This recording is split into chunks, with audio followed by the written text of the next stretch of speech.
eto na nga, nag-decide kami na kumain na lang sa labas for this Father's Day evening.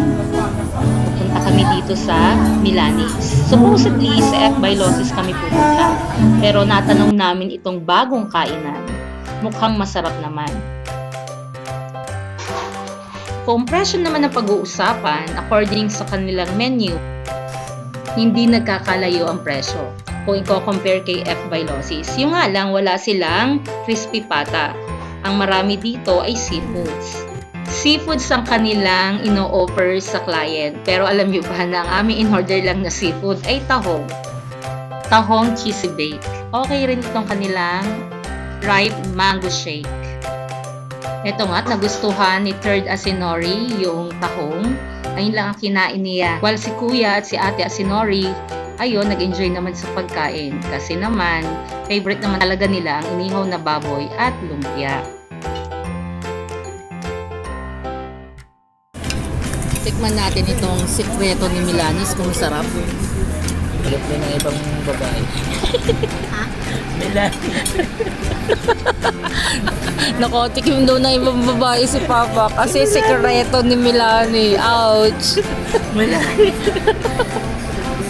Sa tingin mo nakadiscover ka lang agad yung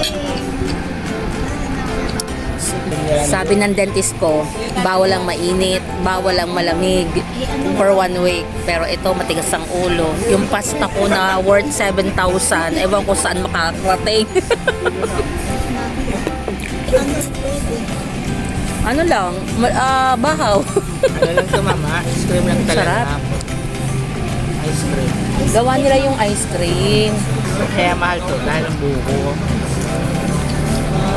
Ano, meron po kayo, kaya mahal. Meron siyang grapes.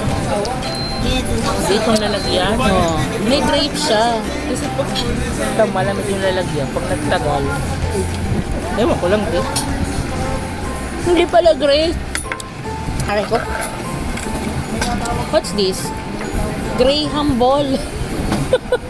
May Graham ball. Buti hindi mo kinagat. Ah, tinatay ko nga. Antigas.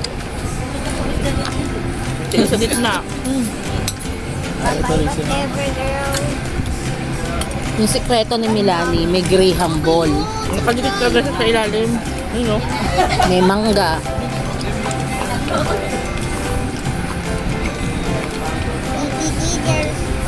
Yung mga binibili niyo sa palingasin. Binibili mo yung kapal. Hindi naman, grabe ka Nagawa naman. nilang ganito. Ako, arsin natin ang camera kay Papa. Talaga naman. Next. Ako na yan. Harap. Nandini siya. Malamig din itong lalagyan. Ito rin. Nasarap din siya. Gawa niya. The tasteless. Nire-rep nila yung yung buko para pag nilagay yung ice cream, hindi agad matunaw. Ma. Tingin ko, ang galing ng invention mama. Bakit magaling ang invention? I-recycle niya mo. Hindi ka invention. Naku, kumain ka doon sa diversion. Ang pansit nasa buko. Iniisip nga namin yung pansit. Matapos kumain, hugasan lang yung buko. At into the day. Ang magbubukas siya daw mababayad. Ito na mahiwaga. Oh my God. May service fee po siya. You're not in here, girl. There's Service fee is 238. one. So let us rate kung gaano ka-okay kumain sa Milanis. Yung place at ambience naman niya, out of 10, I would be giving 8. And then yung pagkain naman, masasarap.